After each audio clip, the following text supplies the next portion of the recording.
Ladies and gentlemen, ladies and gentlemen, are you ready? Are you ready? Get ready, dog. We live? Hello, we're live. Damn right we are. Oh, okay. How's it going, man? Man, it's going good. After a long ass week, I'm having a good Thursday. Alhamdulillah. How about you? I'm doing better. We're recording this episode a bit late, mostly because I had the Pfizer flu on Sunday and Monday. Got my second dose and it was terrible. I didn't think the stories were true about people getting those side effects and just having a miserable time. I was like, nah, that won't happen to me. I'm better than that. No, I felt fine after the first few hours. No immediate side effects. Just felt a bit drowsy. Took a nap. Woke up. I was like, I'm Gucci. I'm good. I went to sleep at night immediately. Like no onset. Just like shivers, fever. Did not sleep for a good 7 hours. But woke up. Eventually fell asleep. Woke up. Then I was fine. But yeah, for a good 2 days I felt awful, and then work, and now it's Thursday, and it's 11:40 at night, and we're recording this episode to make up for our tardiness. What is the name of the coffee we're drinking? Death Wish? What was it? Yeah, Death Wish coffee. Yeah, so we're drinking Death Wish coffee, so Because we have a Death Wish. and this is my second cup. So how just tell us about the process of getting the second dose. Was it like did you wait for a long time? Was there a lot of people waiting for it? So I got COVID back in March, and when they implemented all the rules here about you can't like get into public spaces, and you need to have the Hussein Green Pass and all these other like red tape, just to put it. I don't know any other way. It's just red tape. You get restricted as a member of society. I was like, I need to get this vaccine, but I couldn't get it because they say you need like a specific amount of time between your last infection to your first dose, and in between that time from March until May, I had traveled and a bunch of stuff. It just didn't line up. And finally, when I got back and I went to get the vaccine, they're like, oh, no more walk-ins. They're like, you need to register for an appointment, and you could either take the Sinopharm or the Pfizer. And I already am not super cool about this vaccine in particular. Just, I have my doubts. But I knew that I didn't want to take the Sinopharm vaccine, mostly because it's not recognized in Europe and the States or anywhere else. So, even if you get the Sinopharm vaccine, you say, oh, you were vaccinated with the Sinopharm. You go overseas, you're like, show us your card. You're like, oh, well, this is fake. This is water and sugar. Give us the real shit. So I wanted to take the Pfizer, called Mubadala, and they were like, yeah, you need to wait for 5 weeks. I was like, okay. 5 weeks for me without vaccination. Yeah. And then I was like, yeah, I'm finally vaccinated. I can get the green pass. Immediately after I get vaccinated, they're like, oh, by the way, you don't get the green pass until you get your second dose, fucker. Have fun, bitch. So it was just me going to work and coming home because there was nothing else to do. Couldn't go anywhere. Couldn't get groceries. Couldn't do jack. And then it was just finally, I was like, second dose. I'm a normal human being again. I remember the moment you got your second dose and your Hussein application was updated to green status. You just posted it everywhere. And I was like, dude, guys, see, I'm a human. I'm a normal human. He was man. very ecstatic. That's the happiest I've seen you. That's pretty sad. It's pretty sad. No, he's a very happy guy. I like being around him. Oh, thanks, man. I appreciate it. I try to be when I'm not making, those terrible memes. I'm posting those terrible memes on the group. Brother, we all do. Let's not mention that on the podcast. This is an uppity episode, kinda. Anyway. And moving on. So what is like? Okay, the thing is that some like as you said, you take the first shot of the Sinopharm, you take the second shot of Sinopharm, and then you want to travel to Saudi Arabia. They will say like, no, you need a one shot of Pfizer. Mm, I apologize. no problem. So they tell you like you need one shot of Pfizer. Like after both these vaccinations, you take the Pfizer. It's even double the dose because the Pfizer is so much stronger and tougher than the Sinopharm. So taking two vaccinations of the Sinopharm, then taking the booster shot as a Pfizer, that is a killer, man.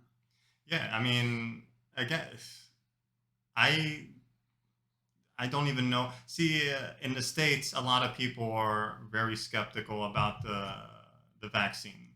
There's, and I think there's a miscommunication or this misconception that people who are against the COVID vaccine are what they call anti-vaxxers. Yeah, and no, they're against vaccines, all vaccines in general. That's not the case. Like most people who are skeptical about the vaccine, like myself, are just worried that it's something new. It hasn't been like studied for long. It's been in development for like less than a year, maybe a year before they start rolling out the vaccines. So people are kind of like, I don't really want this inside me. You know what I mean? And now, like you said, the two Sinopharm vaccines. Now they're like, yeah, we need to get the booster shots, guys. He's like, we already got the second. The moment you get injected with the second, they'll be like, see you on after 6 months. 6 months. Yeah, you need your third one. We're like, I thought this shit was supposed to work, man. But third time's the charm, buddy. If you don't take the third dose, your application turns out gray, and like so it's, the third dose even is mandatory. Yeah, you get branded as a criminal. Yeah. They put a warrant out on you. This like fucker is a danger to society, apparently. So yeah, I think part of it is a money grab. Definitely. I mean, the only people who are benefiting from this are the pharmaceutical companies. There's definitely some shadow play going behind the scenes that we don't know about, that people don't know about, and most people just don't care. They're like, man, just get it over with. Just either vaccinate me or stop with this entire like rules and khalas yani. It's obvious that COVID's not going anywhere anytime soon. Yeah, I think it's just going to be one of those things that everyone gets vaccinated for now. That like it's polio or like hepatitis or the common the flu, the yearly flu shot. What else do we get vaccinated for? Hepatitis. Yeah, the standard of vaccines that you get when you're growing up or you go to school or whatever. I think that's just what it's going to become. There's 6 months, 8 months, 1 year, 6 years. Yeah, so just people want this like, when does it end? You know, there's no, before they were like, oh, we're just gonna do a lockdown for like a couple weeks and then everything will be back to normal. It's been 2 years, and there's no clear way of when it's gonna end, how it's gonna end. Yeah. But man, here's the thing. Like for me, I do believe that vaccinations are essential. Oh, definitely. Yeah, like they're essential. Like you can have whatever opinion, like in general, all people. You can have like even myself. We can have no matter what opinion we have about vaccinations, but it is essential. I mean, definitely there is some shadow play behind the idea of vaccinations, not like as creation of vaccinations, but no, I mean specifically this vaccine. Because the way it was marketed and the way that like only big companies are taking care of it, but also there's a lot of work that has to be put behind it. Definitely, but as like, a medication. Yeah, definitely. But like, if that's all it took, obviously, like you said, there was a big push to get a vaccine out for this COVID, the SARS-CoV-2 as fast as possible because it was a global pandemic. But just think about all the funding that they've been pushing towards like other diseases and other vaccinations that have been decades long. What's the difference? That they were able to find a vaccine for this versus like something else. Obviously, I'm not a virologist. I don't know. These are just the thoughts that enter people's heads, and nobody's able to like give you a clear answer. At least not the officials. Nobody's giving you a clear answer. They're just like, this shit works. Shut up and take it. And most people are like, okay, if it's going to help me, if it's going to help people, that's fine. But I also understand where people are going to be skeptical. They're going to have their conspiracy theories about the subject. No, mm, I'll take it, but and then other people are like, you're not putting that in me. It's just something that you just kind of need to roll with it because they Yes. didn't because you weren't provided a chance to fight it and have your own opinion about it. So it's like something you have to roll with it. Yeah, I mean Like if you had the chance not to get vaccinated, you won't. me myself, no, probably. Okay. Again, I have to reiterate because people start thinking that you're like anti-vaccines in general when you say no. I say for this vaccine, if I wasn't forced to take it by the government, the UAE government, I wouldn't have taken it because I already had it. I have antibodies for it. I got tested for the antibodies. Uh, there's no reason for me to take it. And like I said, I have my doubts about like the feasibility of the virus. Again, they're talking about boosters now, and which with that one comedian we like to watch, Tim Dillon, he says it's one thing to be a guinea pig, like we're all guinea pigs and do like حقل تجارب. It's one thing to be a guinea pig. It's another thing to feel like a guinea pig. And no, okay, like we're guinea pigs. We all know that we're guinea pigs because this is an experimental vaccine. We don't know what we're doing with this. But then when they come around and be like you just said, see you in 6 months, buddy. You're like, what the fuck? I thought this was supposed to fix me. And also, what's confusing is that the Pfizer is only 2 shots, but the Sinopharm is 3. Yeah, which is why I said water and sugar. Okay. What were we talking about? Oh, we live? We live. So Sorry about that, guys. I just needed to fix something real quick. it's fixed. So we were talking about the different types of vaccines and then why there is no a lot of explanations. Just like, listen, dude, you gotta take it. You don't have a choice about it. Here, yeah. Here. And I don't know, what's your opinion on the matter? Why do you think they're doing it? I think in some way that it's better to have one option than create multiple options and have chaos to deal with it. You mean the option of either taking or not taking? The option of because once you have the option of taking or not taking, that's gonna, man, people. Once you have an option of taking it or not taking it, there's going to be another options, another fractions, and other people they don't want to do this. Another people don't want to wear masks. It's going to go sideways, right? So it's better to have it controlled in this way. Well, the than mask to have chaos to deal with the aftermath of that chaos. like that's something that's not invasive, like the masks, the social distancing. That's not hurting anybody. Like But eventually someone is gonna get hurt and it's gonna be bad. That's the thing. Eventually something's gonna no, happen. I'm saying that like if you enforce as a government or as rules like for society, if you say everyone needs to wear masks and you need to maintain social distancing, that's not hurting anybody. Like it doesn't affect you physically is what I'm saying. And it doesn't take anything for you to wear a mask. It doesn't take you for anything to like maintain the safe social distance that's required. Anybody who doesn't want to do that, who doesn't want to, in my opinion, again, who doesn't want to wear masks, is like fighting against masks like they do the crazies in America. The people who don't want to maintain social distancing. People who don't want to do that are just inconsiderate assholes. Because it doesn't take effort. It's not effort. Like the mask isn't to protect me, it's to protect other people as well. Like you could have it, and like if I'm just not wearing a mask, you could get it. Like studies also have shown that like wearing the mask reduces the transmissibility significantly. So that's not like the mask and the social distance. I have no problem with that if they enforce that. The choice, which you mentioned, is the choice of taking the vaccine, which I understand. But again, if we back up the data, looking at how many people get infected with the common flu, influenza, every year, the numbers since COVID have started till now, I think the numbers are in parallel. More or less, they're similar. The number of infected per year, the fatalities per infected are a little bit higher percentage wise. I think the common flu is like 2% of all infected are fatal, whereas COVID is like 3. Again, I don't quote me on that. That's just the last thing I remember seeing like a few weeks ago when I was looking it up. The only thing that is different is the side effects that they still don't know what could happen after you're like infected, you know? So a lot of people are like, after I got COVID, the taste and smell thing, that was common.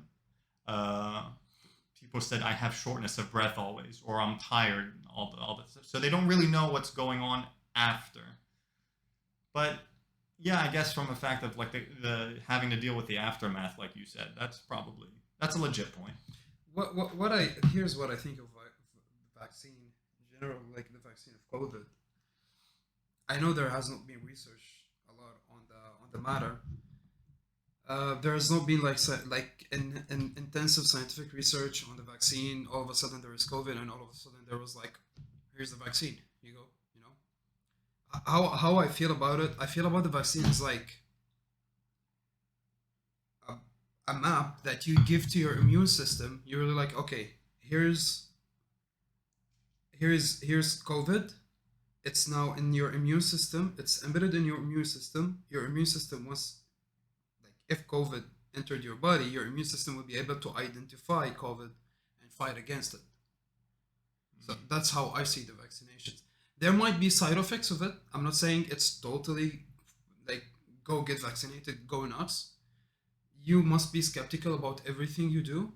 You must ask questions. Because it's your body at the end. Yeah, you must ask like as much questions as you want and get like, even if there is no a lot of research provided, you go and you look for it, you know, because you're injecting yourself with something that's going to stick there for the rest of your life. So if you want to do it, you got to be 100% sure you want to do it. Yeah. And then I agree absolutely. And again, I have to reiterate, it's not the same as being like anti-vax. Mm-hmm. It's not the same as being skeptical, like you said. It's a new vaccine. People don't trust it because it's just released. They don't know the side effects.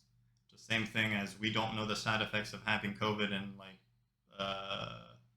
getting cured of it. Some people have a severe deficiencies in their lung and heart function. Some people are normal. So it's still ongoing. But don't stop shitting on people if they're like, I don't want to get the vaccine. Like, we know a friend, he doesn't want to get the vaccine. Like, we won't mention names. But he's like, fuck the vaccine. I'm not getting it. And he's not anti-vax. He has all his vax. He just vaccinated his kids, I think. So, and it's whatever. Yeah, he's not being restricted under the rules of, oh, you gotta go and get it, you know? That's another thing. Again, that's the same thing. If I wasn't restricted, I wouldn't have went and got it. I mean, you like, your point is valid from like, because you know, you're like, that's how the immune system works. You get a sickness, after you get treated from it, or after you heal from it, your immune system starts to recognize it even without the vaccine. So, and you got COVID, so your immune system is familiar with the symptoms. You're familiar with the sickness itself. Correct. So, without the vaccine, like, I understand why you don't want to take the vaccine. You know. Yeah, I mean, it is what it is. At least, I think there should be some conversation and some skepticism, like you said, going on between people, and like conversations like we're having now, and between them and themselves, like saying, "Oh, what am I putting inside me?" Constructive conversations. There are some crazy people, mostly in America, like, and maybe some in Arab countries, that they send that shit on WhatsApp, like, تاخذ الفاكسين هذول مؤامرة ماسونية بتسيطروا عليك. برو هدول the same نفس الناس اللي كانوا يبعتوا إذا ما تبغى مسج ل10 أشخاص ما بيجيك خبر حلو اليوم.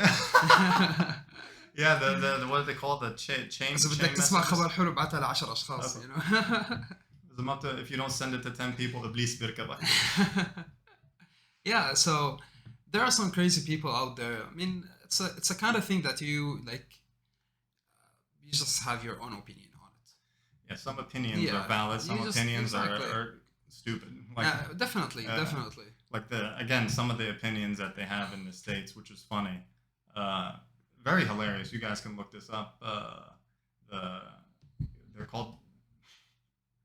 They think that the vaccines are this government conspiracy to like install nanomachines inside your blood to control the population. Bill Gates is controlling it. Bill Gates is controlling the population with his vaccine. He's installing Windows 11 in everybody.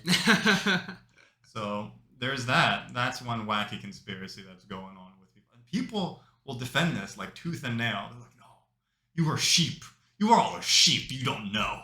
This sounds probably like hippies. Some of them are rednecks. Some of them are like Republican rednecks who are just like against progress, against anything that's new. I don't know.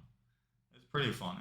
Yeah, there's a lot of people who are like not even against anything new. They just don't like development itself. Like Yeah, what do they call it? Troglodytes. They're troglodytes. But yeah, well, that's a lot of talking about, like just getting a second dose. yeah, What else happened this week?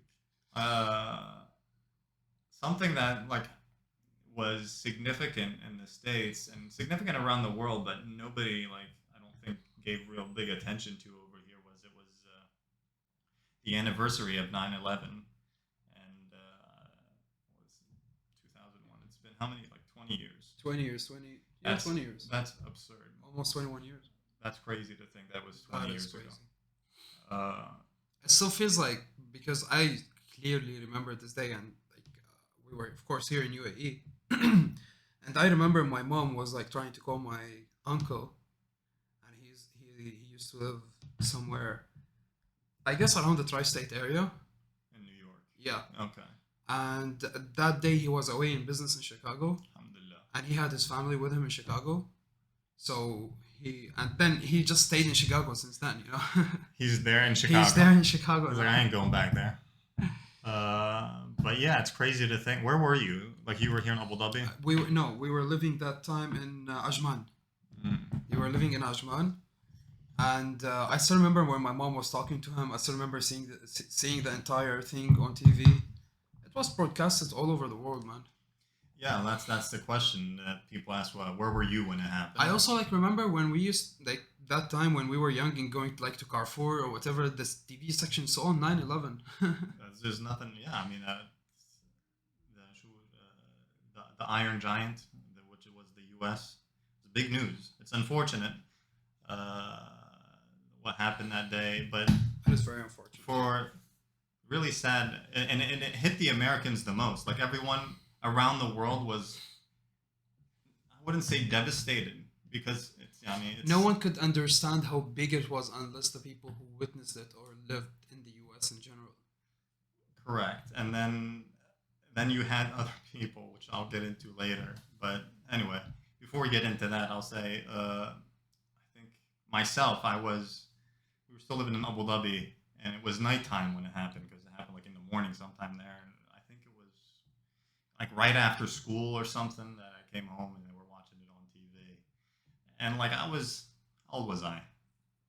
I was like maybe like 10. I was about 8, yeah. Yeah, I was 10 years old. So I couldn't like process. I'm not going to sit here and act like there was some profound meaning. I was like, I sat there and I started, how could this happen? I was 10 years old. I didn't understand what was going on. Like, I can't even remember if my dad tried to explain to me what was going on. Or I can't even remember what my mom was doing. And she would have been affected the most because she's American. I don't remember. I just remember being there and it happening and me being in the living room. And nobody would have thought what would happen as a result. Everyone was like just amazed that this was happening right now. But that it was like the beginning of a domino effect. Like this would change the world forever. It changed the course of history, man. And till this day, like you're like it set the world on a path that it's in today, as far as like security, as far as like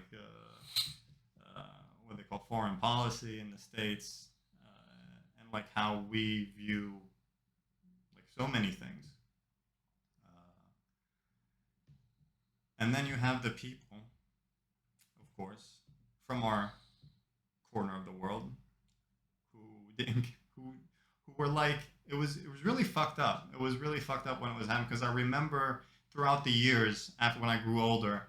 I mean, I was in high school and early college, and we'd talk to people or see people in our neck of the woods, either in Syria or here, people here, talking about it, and they're like, "Man, look at America. Only 2 buildings fell. Only 3,000 people died. Look at our countries. Hundreds of thousands of people died." That's And then that's sad. that's how they look at it. They're Yeah. like it's mind-boggling because any tragedy is a tragedy, no? But in their head, they're like, that's some beginner shit. That's some rookie numbers. And it just shows you like the difference in mentality that the U.S. has and the West has as opposed to us. And it's kind of sad, not just that that's their view, but that they didn't care that much about what happened in 9/11 to those people, but rather, man, their look is so jaded that they've seen so much death and they've been subjected to so many like tragedies and destruction from our end of the world that it's become normal. So that's kind of fucked up. I just remember that clearly, like people like shit talking Americans or the West. I don't remember any specific names. I just remember that this was like a common thing that some people would like say, like, just throw out like their galaxy-brained opinion, which is one of those dumb opinions we were talking about. But the thing is that you can't really understand these, like how these opinions affected your mentality growing up until you grow up and you start having your own opinions, and you'll be like, oh, what the fuck were they saying back then? Yeah, exactly. You know? Again, I was too Like, young to understand what they Exactly. were saying. You're just like, you're too young, so you can't agree to whatever they say, but that's what's been fed into your brain until you grow up and you have your own opinions. And that's hella long time, man, especially in an Arab family. Like, you having your own opinion, you really need to mature before doing that, you know? And, Like, yeah. being the guy that has his own opinion. And Correct. Like, and I think not everyone's that lucky or that informed where they're able to like go outside the box and think for themselves. Definitely. Because when you're trapped in an echo chamber, which like so many of us are, so many of us in our society, in our families, yani, just listen to whatever anyone else has to say. Like my grandmother in Syria will like read something on WhatsApp and she'll think it's like from it's like, oh, okay, olive oil cures everything. So she starts putting olive oil on everything. It was like, I have an ear infection, I'm just gonna put some olive oil. It's blocks people. yeah. So it's like an echo chamber of like everything that anybody says to you, khalas, that must be the truth. They don't have like the common sense to go out and do research by themselves. I was lucky, mostly to be, alhamdulillah, I was very blessed to be able to like get subjected and to both like the opinions and the culture that was here in our side of the world and also the West. You were also the same, except you went east. Yeah. So yeah, I mean, it's really bizarre because not bizarre. That's not the right word, but it's really I can't find the word, but It is. I can understand what you're trying to say because you've been exposed to something and a complete opposite to that thing. Mhm. So you had like kind of two upbringings. One was with this, and one was with something that's totally completely opposite of it. So you were like, how do you can meet in the middle? I was like, I can understand the like being introspective, getting introspective about it. You know. it's very, as a person growing up in that environment, it's very confusing. Yani, you don't know what you are, where you like, what thought process to follow. I mean, you spend half your life just like trying to figure out who the fuck are you, like where do you belong, you know? Yeah, yeah. So Yeah, it's kind of fucked up, and But it's also being diversified, yeah, man. which is really good, and it's different because not all people here got the chance to diversify. You know, like I consider myself also being one of the lucky ones being able to travel around Asia, or being at least going to Malaysia and just like getting exposed to different cultures. So And again, that's like what you advised the people when we did the second episode of the podcast, that travel, meet people, Yeah. don't stay locked in your shell. Like, think for yourself, because that opens up so many yeah, doors. apart from like the situations or the circumstances that you cannot control. Mm. If like I mean, if it's the COVID, if it's we don't have COVID, we're not suffering from all this pandemic. But shit is not turning south on us, Hmm. and you can travel. Go ahead, man. You know, Yeah, yeah. that's it. Yeah. Well, thinking for yourself is a good thing. We all know that. Creating your own opinions, your educated opinions, doing your own research is a good thing. At some point, it starts going into crazy town, like we said with those vaccines and the nanomachines. And then you have these people who are saying 9/11 was an inside job. Yeah, the U.S. destroyed itself because of insurance money. Insurance. No. So no, it's actually really fascinating. We wanted to talk about conspiracy theories as Yeah. being the main like theme of Today's today, but it's already half an hour in, so we'll try to cut it down to like a few. The main one was though we wanted to talk about was the 9/11 the 9/11 conspiracy theories, Yeah. and I don't know here in the UAE or in the Arab world if I honestly don't know if that's like a thing that people think or an opinion that's thrown around, because it is in the West. A lot of people are like they'll say that 9/11 was that's like a meme that you hear. 9/11 was an inside job. Like jet fuel can't melt steel beams or something like that. Speaking about the plane that Or went the inside the town. explosive, the TNT that was planted in the floors.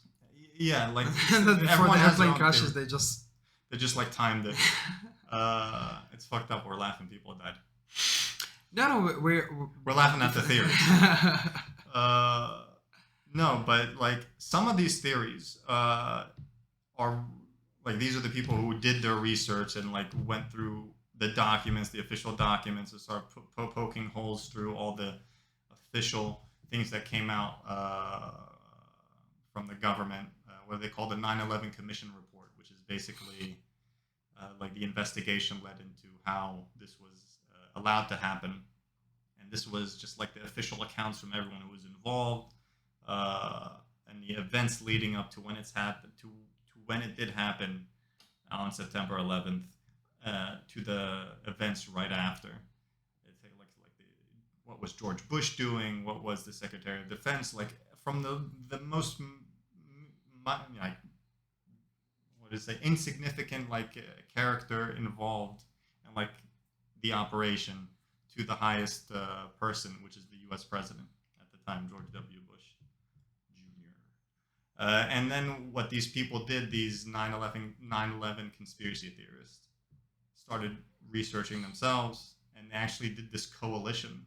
Like they gathered all these researchers together, and they started doing research and digging, and started poking holes through this 9/11 commission, which is like it's something you can actually purchase if you go on Amazon or go to like maybe Kinokuniya. Maybe it's there. I don't know, but you can definitely find it online. It's called the 9/11 Commission Report, and that is the quote unquote official account of what happened.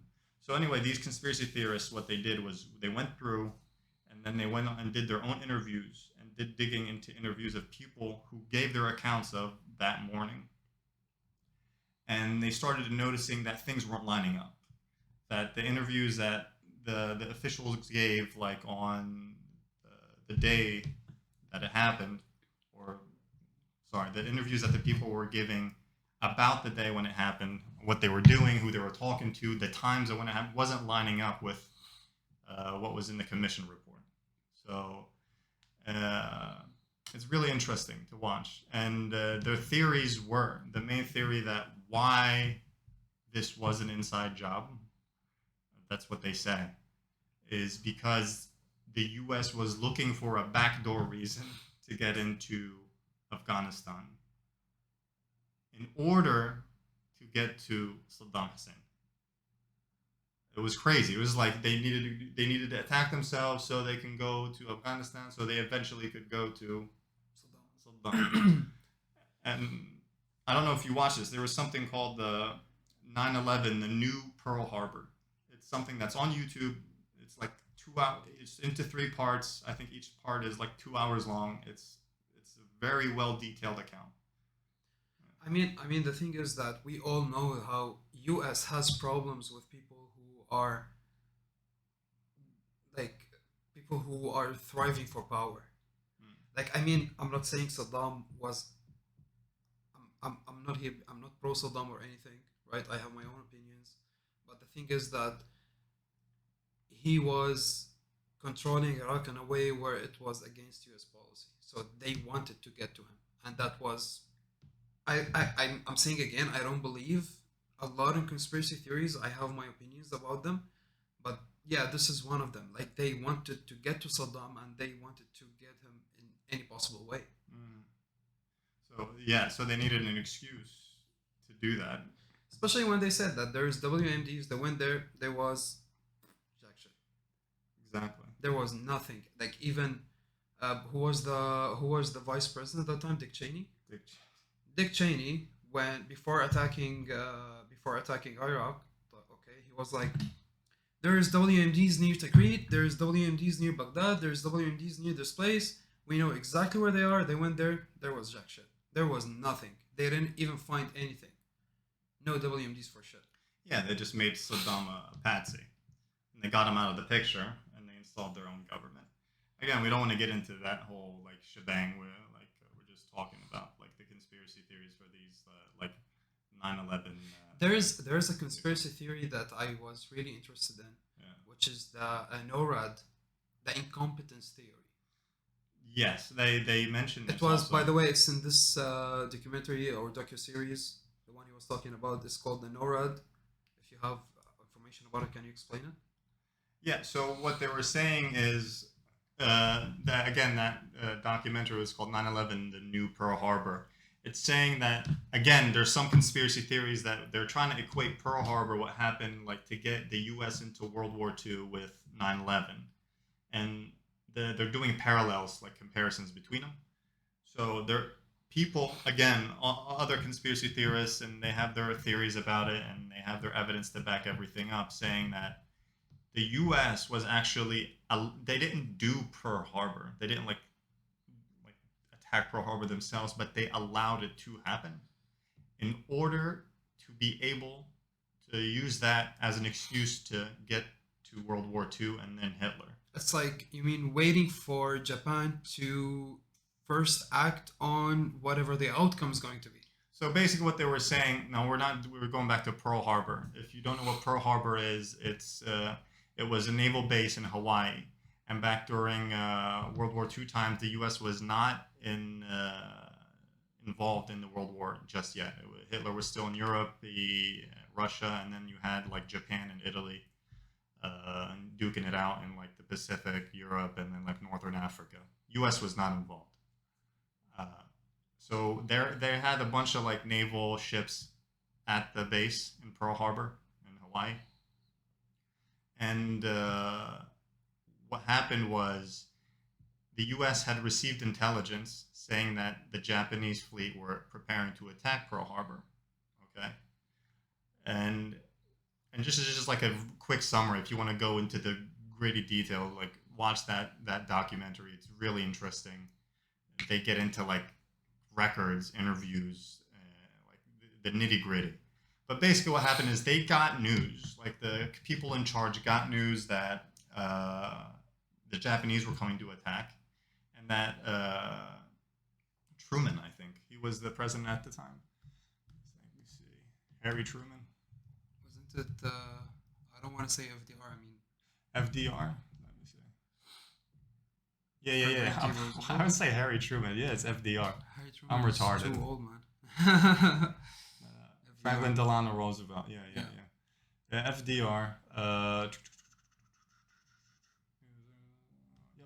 So FDR Yeah. got a message saying that, oh, listen, they're going to attack and they're going to attack here. Sorry, guys, I'm a bad American citizen. Harry Truman. So he got a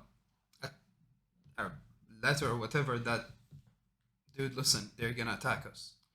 And then he was like, no, let them attack us so we can be able to respond with ultimate power. Mhm. And do you know what happened after Pearl Harbor? Like, are you familiar with the events followed Pearl Harbor? That's that's again when Pearl Harbor, like when it happened, the Japanese ended up bombing Pearl Harbor. A bunch of people died. Ships were sank. It was a catastrophe. Uh, they used that to start invading Japan in the Pacific theater. Yeah. They didn't go to Europe. They didn't have like D-Day in France and all that stuff. They started in Europe, in the Pacific theater, with against the Japanese. Then they used that as an excuse, also not an excuse, but that خلاص, they were involved in the war at that point. So then they were able. They're committed. They're committed to. Then they had to help out England, Yeah. France. That's when D-Day happened, and eventually. You know, when they tried to, when they were when they were responding to Pearl Harbor and they started attacking Japan, they organized this raid, which is basically it was the start of having what was it called, the naval ships, the big ones Mhm. with the aircraft carriers. Aircraft carriers, yeah. Yeah, so they started having aircraft carriers and they were launching aircrafts through a catapult because they didn't have enough runway to have like a plane that can like go into specific speed so it can gain altitude. So most of their, like in the documentary it says, most of their bombers that were catapulted out of the aircraft carriers, they were not coming back Mhm. because there was nowhere to land and they were all the way like into the deep ocean. Most of them crashed in China, most of them crashed in Japan, most of them, they didn't, like, they attacked Japan, but they didn't create as much as what Japan, like the catastrophe that they created in Pearl Harbor. Mhm. Okay.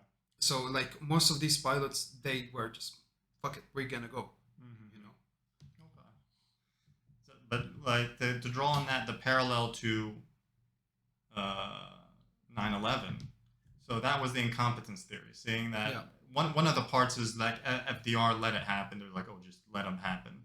But then they mentioned a bunch of other things, like people were warning other naval admirals, commanders, officials that, hey, something's happening, something's happening. They either couldn't get to them, they were ignored, the warnings were just brushed off, and there was a bunch of stuff that just didn't make sense, especially in a war A situation. lot of missing links. No, not like exactly, a lot of missing links.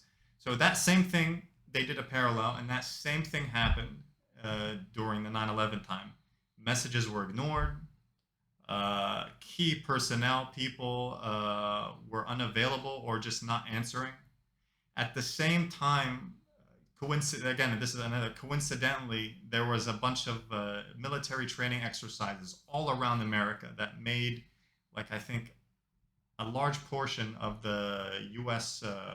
Air fleet, like the fighter pilots, the F-16s, whatever they had at their disposal, they actually were indisposed onto the West Coast and up to Alaska doing war games, which is just like military exercises, which meant they had like maybe 3 or 4 planes on the East Coast to defend, like the New York, New Jersey, like the northeastern coast of the U.S., which is not enough. And even like one of the pilots who back from then was like, 4 planes is not enough to defend the U.S.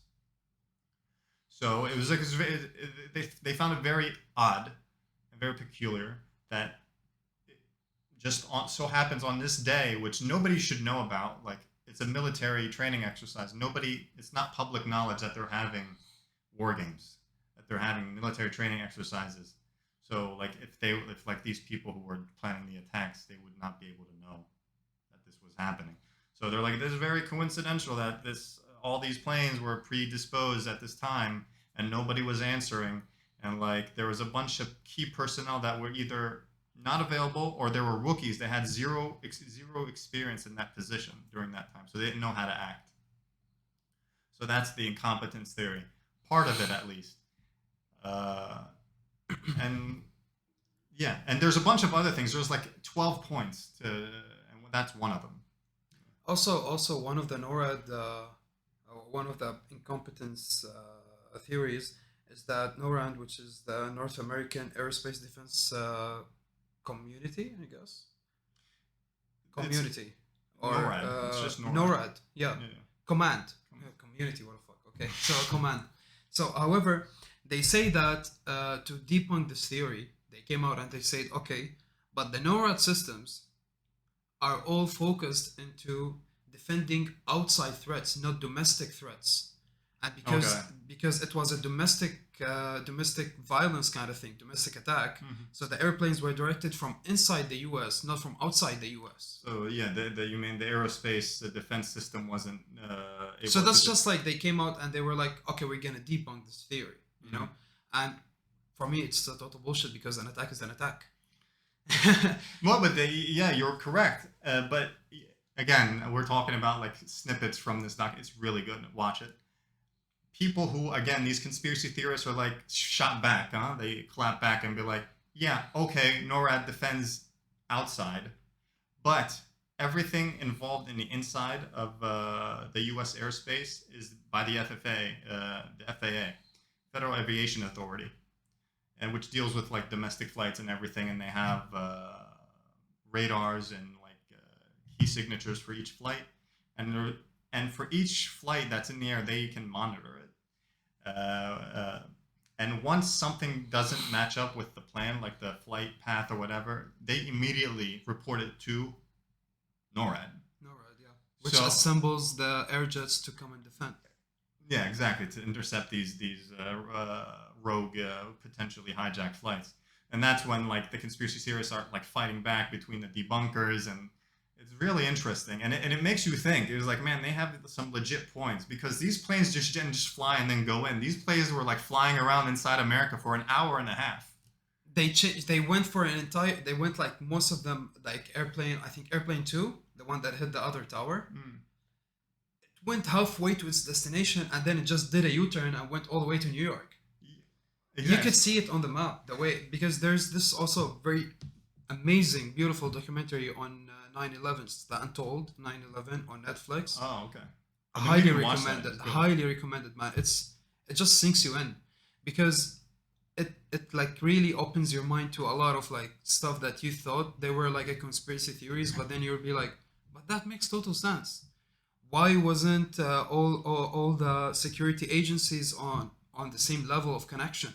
Why everyone is trying to dump it on the other? Like the FAA tries to dump it on the NSA. The NSA says, well, we don't have enough communication. We didn't have enough communication, for example, from the FBI, because the FBI had to investigate the people who were coming into the plane.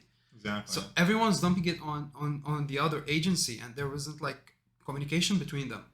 So you can see from the chain of events that happened afterwards that there's definitely a lot of gray areas, a lot of unanswered questions. And this, it's funny how many. It's not funny. It's peculiar and interesting how many documentaries and studies have gone about this, and like they have legitimate points. It's not like stupid points. Oh, people, it's hearsay. Oh, I say this. Oh, I heard someone say this. Like, no, these are interviews. People who were there. People who have evidence that they were there. Like communications, phone calls between like the officers involved. You can actually hear the pilots. You can hear the hijackers inside the airplane when they were talking to the command. And like you can hear from the command station, they were saying assemble the air jets. Like you can hear a lot of things. It's a deep rabbit hole, man. It is a deep rabbit hole. And like anybody who would know, you know Edward Snowden, right? Oh, definitely. So anyone who doesn't know Edward Snowden, he was this security Security engineer in the NSA. Yeah, National Security Agency, who was a whistleblower, meaning he let out a bunch of secrets that he shouldn't. Like he told a bunch of things that should have been told about the U.S. government and what they were doing, and invasion of privacy. And that invasion of privacy stuff that he let out, and how deep the U.S. government was into people's personal lives, made him a wanted man. I think he's in Russia now. He is in Russia. He's has like political. He's being politically protected by Russia. He's wanted by the U.S. Like Fadayh. So he was involved in all the inner workings of all that security and everything that happened during that time. And he was saying that he wasn't in the NSA at that point, but he was working for someone whose husband was in the NSA. And they were saying on the morning, he said he has no reason to hide. He's wanted by the U.S. anyways. It was like, fuck it, I'm just going to tell everything I have. And he gives his account on the Joe Rogan podcast. He mentions this, that during the morning of 9/11, before it happened,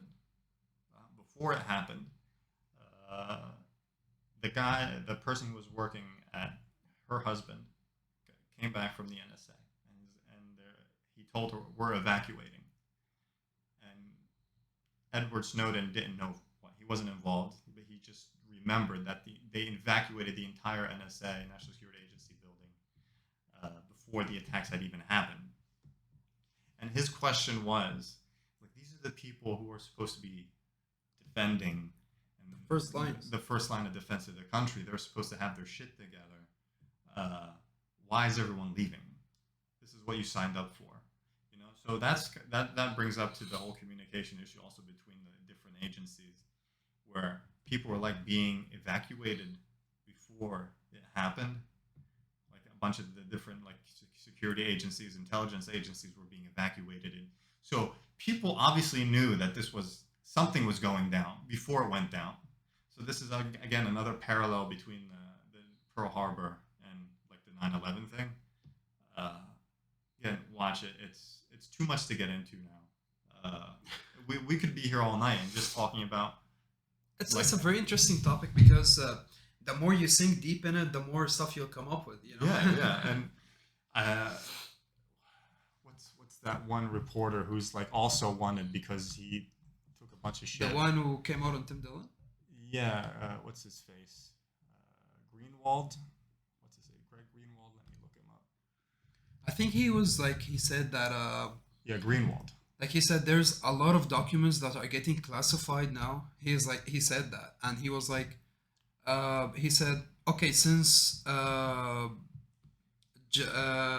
Kennedy was assassinated 60 years into the assassination, like after the assassination, and every single person who was involved in this case is dead right now. Why don't you want to declassify these documents? Yeah, like the conspiracy theories even goes to way before that. Like there's a lot of shady stuff that were happening, you know, like way back before 9/11, and then yeah, and that so it just I don't know.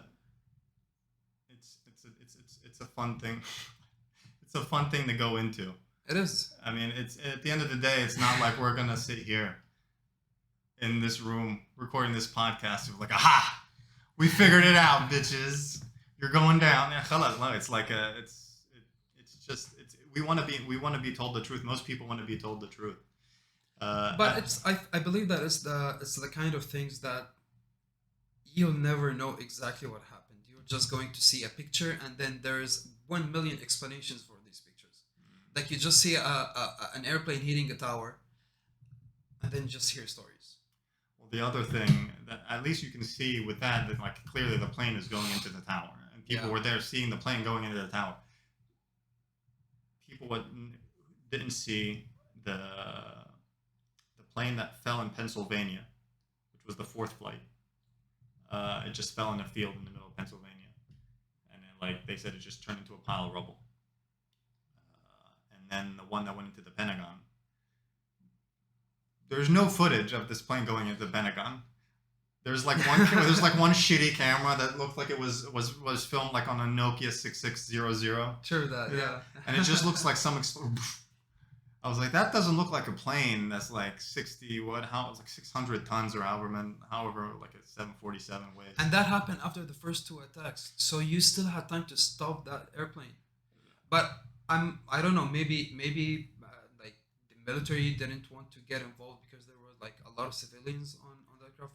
Or It's mentioned that they also mentioned about that particular scenario in the documentary, that the new Pearl Harbor.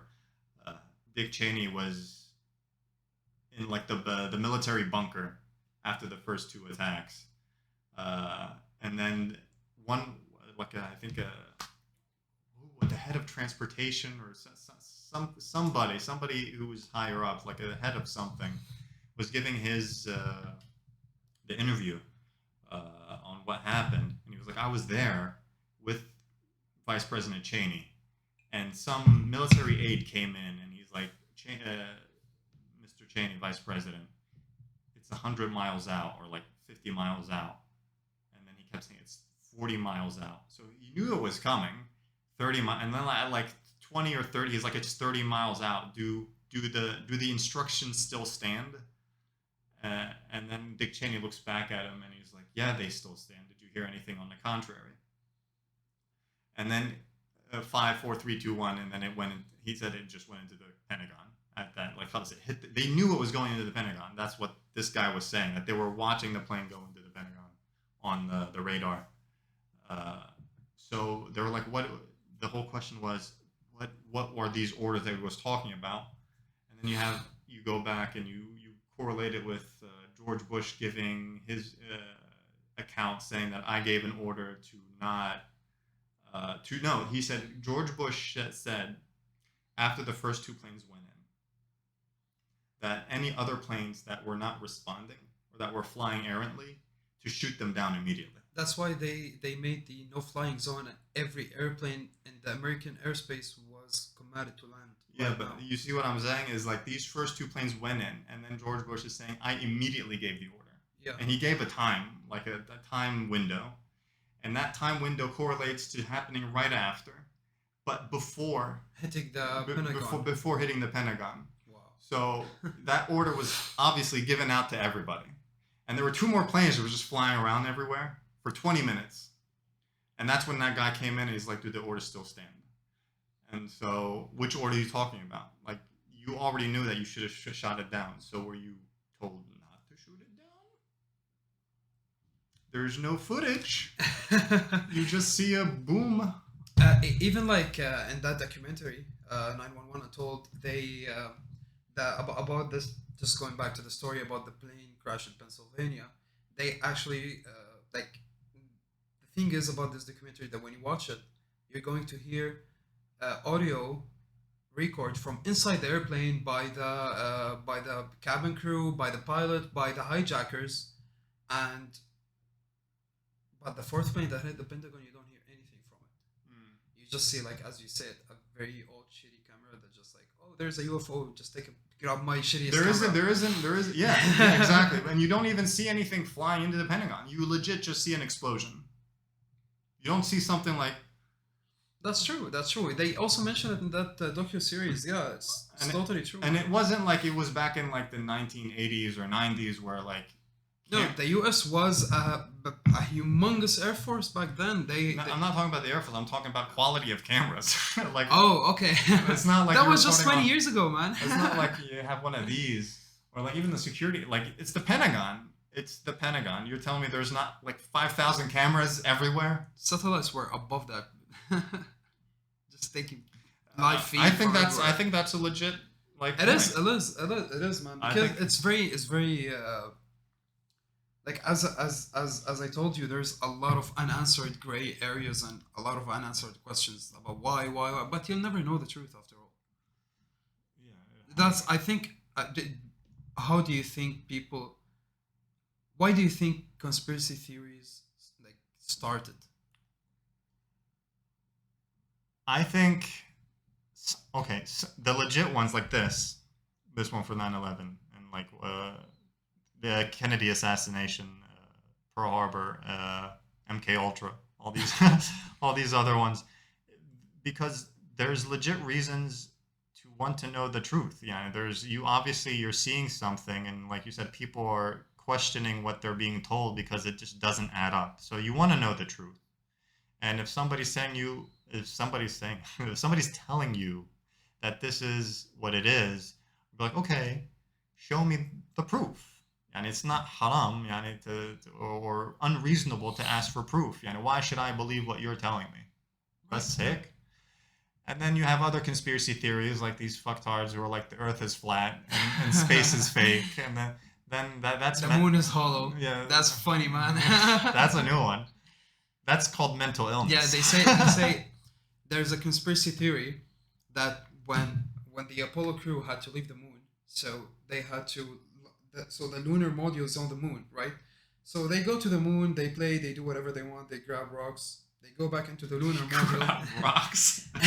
And then the lunar module just like, there's like a small explosion with some like air things, maybe airbags. Thrusters? Oh, you mean underneath the just, module? Yeah, underneath the module, so it can lift it up, like lift it from the moon, and then goes to the module that's on the orbit. Yeah, the orbital. The orbital. So when the crew is inside the orbital, they had to get rid of the lunar module, so they throw it back to the moon and it just crashes there. So they throw it to the moon. They say that when they threw it to the moon, it hit the moon, and they heard a bell-like sound, and then they were like, "Oh shit, the moon is hollow, dude." It's like a Christmas light just hanged in there, you know. That's a new. At least they gave them enough credit to say that they went to the moon. There's some people that were saying the moon landing was fake. That they Yeah, it's like one of the guys. I'm pretty sure you know him. He's like, "Oh man, you want to know why the moon landing was fake?" I was like, "Why?" He was like, "Have you seen a flag that's what do you call it?" Oh, just like straight without Yeah, like just flapping. Yeah. I'm like, "That's gravity, bitch." There is no gravity there. That's why it's hovering. مو بس هيك إذا حاطين pole من يا الله. It's like this and then like this, and then the Yeah. flag's just hanged. تلوت الحصطيزي. It did. So yeah, man, there's a lot of crazy conspiracy theories that are just like people just like dumping shit. There's something interesting also I heard about. You know Nostradamus, the French astrologer. Yeah. So apparently, because المنجم. when I was watching this, I was like, okay, so that's the conspiracy theories in the conspiracy theories. Dude. So now we are in a paradox. The conspiracyception. Conspiracyception. So they say that like after 9/11, some documents came out and they were saying that Nostradamus has predicted 9/11 and he wrote it and so, and here's the proof. And then some people, they were like fact hunters, I guess. Yeah. So they were like, let us just dig deep into this to see. I mean, Nostradamus, I don't know when did he live. Like I don't know the era that he lived in, but they were like, no, that's total bullshit. Let's just dig deep into this truth. So they started digging, and then they were like, okay, that's not from Nostradamus. Apparently, it came from a Canadian blog. So just Canadians chatting with each other, and someone were like, Nostradamus wrote this. Maybe they wrote it in Quebec in French or something. Probably. No, Nostradamus. Sacre bleu. 9/11.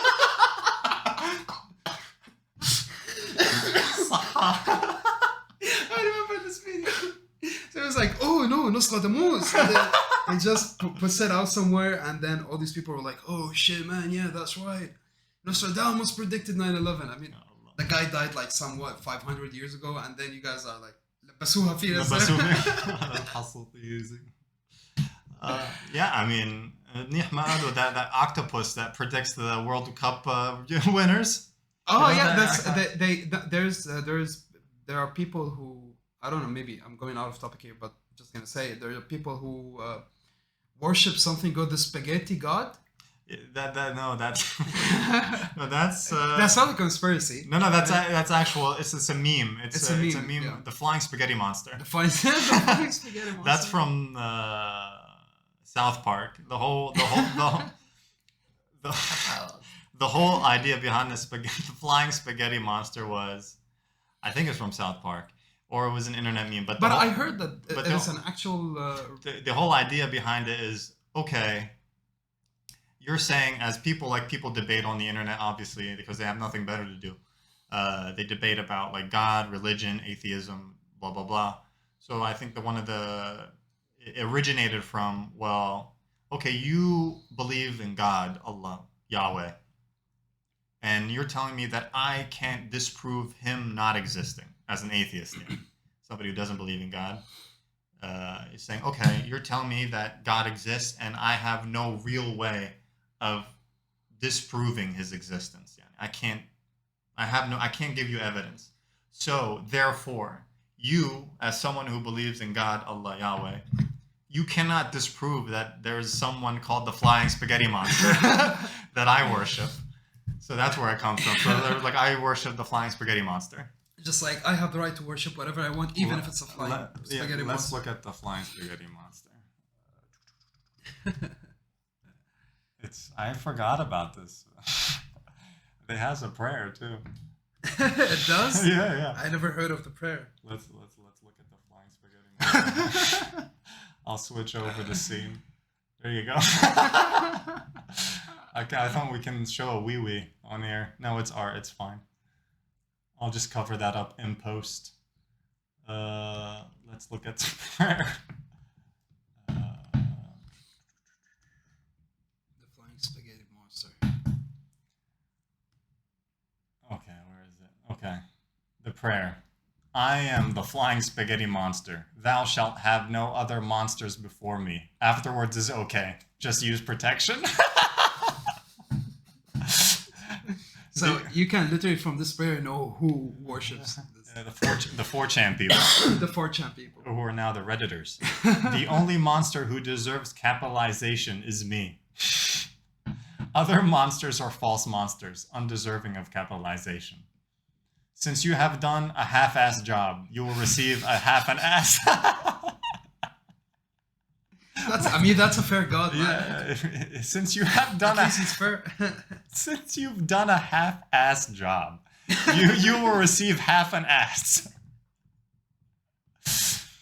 The great pirate Solomon grabbed his ceremonial scimitar and struck his remaining donkey, cleaving it in two.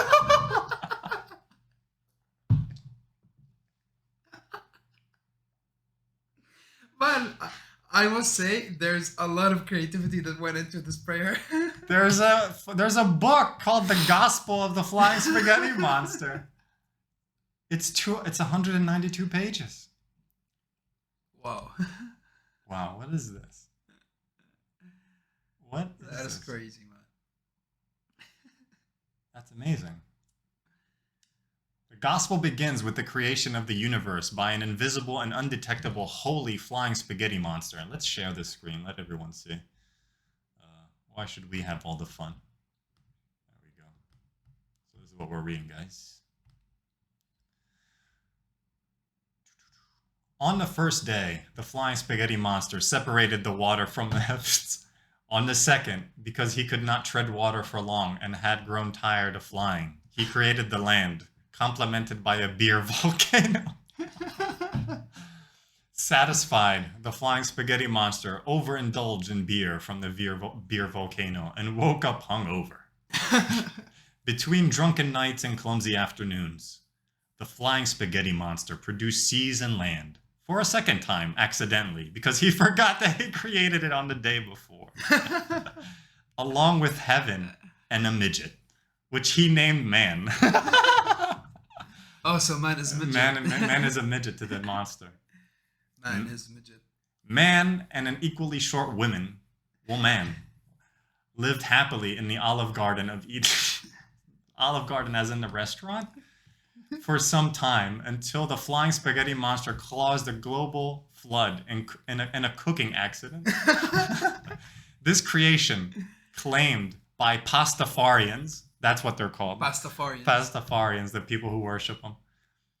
This creation, claimed by Pastafarians to only be 5,000 years ago, would be considered laughable by many scientists. To this, Henderson, I guess the guy who wrote the book, satirically retorts that the flying spaghetti monster presented all evidence to the contrary in order to test the Pastafarians' faith.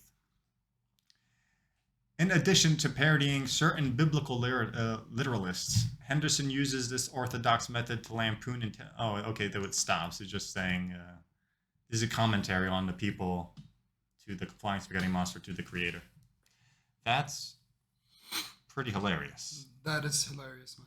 I'm not gonna lie. I would read this gospel for laughs.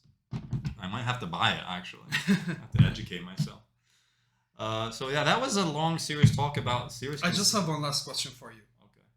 Since you've been living in the U.S., have you personally or witnessed any kind of very racial like situation Yeah. where Actually. you like either you got like someone went full racist on you, or you witnessed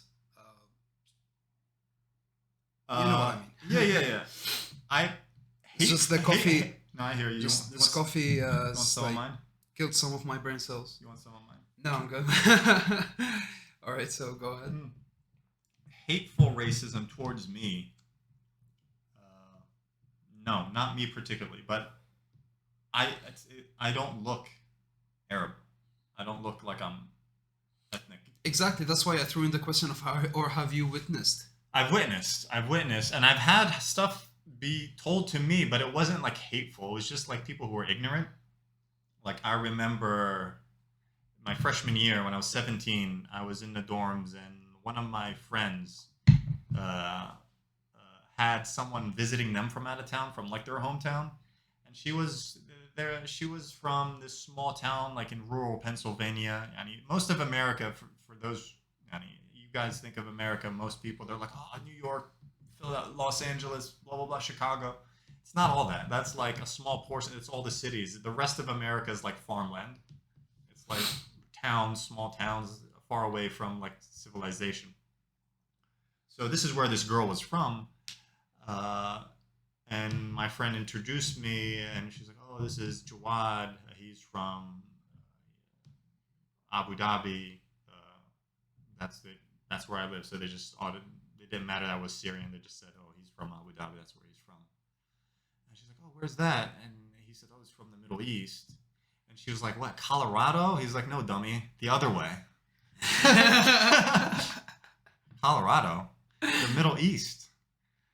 Oh, she's like, "So you're one of those towel heads?" And I was like, "I think."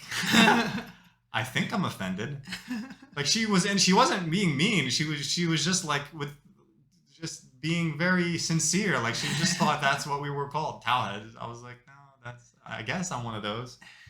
So that's one thing that happened, and it was very innocent and sweet. Like that's fine. Another time, like again, another group of friends were visiting another friend from out of town. They were also from like this rural town in Ohio. 3 girls.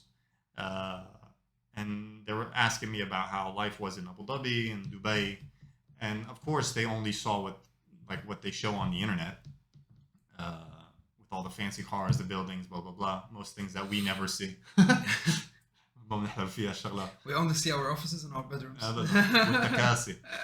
She's like, so they have like cars there, like Ferraris and Lamborghinis and stuff like that everywhere. And I was like, you do a very nice white girl impression.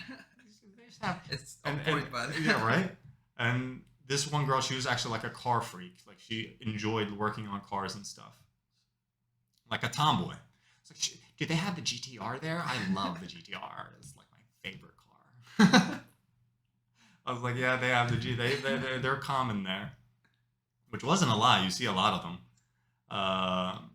And then like half an hour later, or 20 minutes later, she goes, so how are like the roads there? Are they have like dirt roads? I was like, bitch, you just finished saying that they have GTRs and Lamborghinis and Ferraris. Do you honestly think that they're going to be driving them motherfuckers on dirt roads?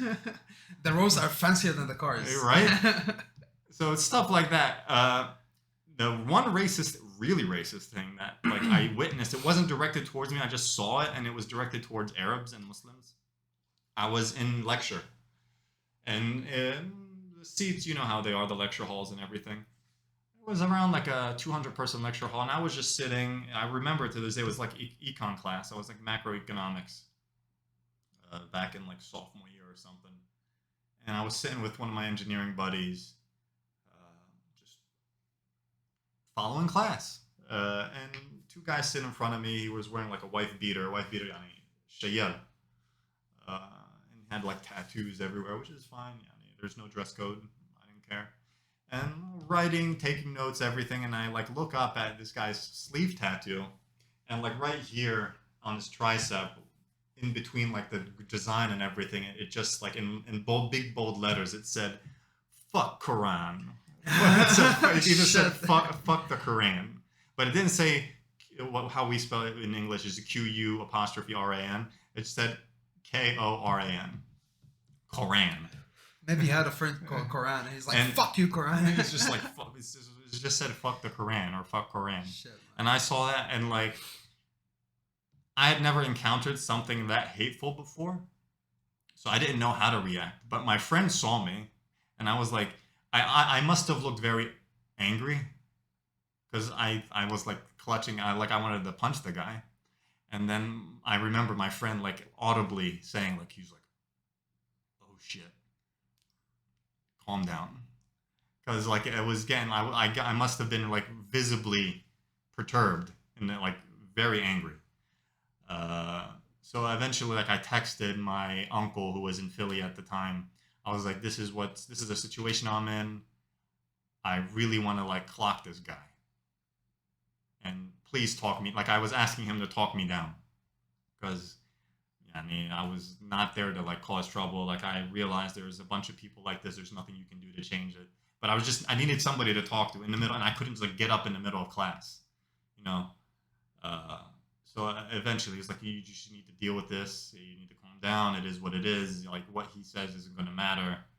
And eventually, يعني, astaghfirullah, a'udhu billah. What can you do?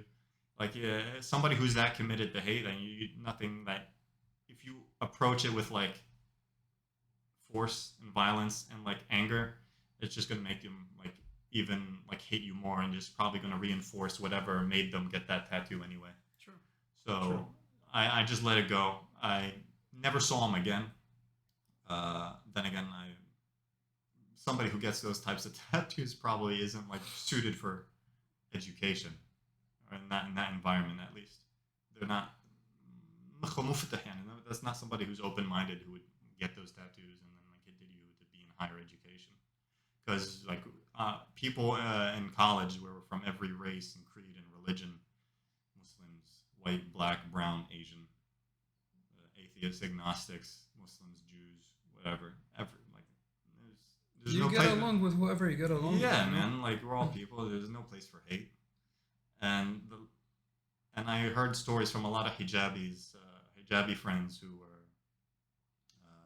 in college with me at the time. I didn't witness it firsthand, but they would tell me how hard it would be for them in school, in high school, and even college, where they'd get ridiculed, called names, and even called out, especially at night with the drunk people and everything. So it's hard, man. Like racism, and those things are there, and it's something that you just got to deal with, man. It's not society as a whole. Like the news in the U.S. coming out of the U.S. and all this like local stuff will make you believe that everyone's racist in the U.S. and it is what it is. Especially people on the left. I mean, Democrats, like the far left, are like, "Kulshi racist." If you're white, you're born racist, and if you're like any other color other than like milk toast, then you're like next to God. Astaghfirullah. And then you need to shit on white people.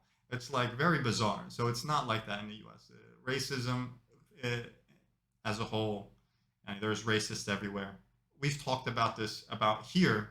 The difference between racism in the West and racism here. In the West, people will tell you that they're racist. They're like, I don't fucking like you. You're whatever. You're Muslim. You're black. I don't like you.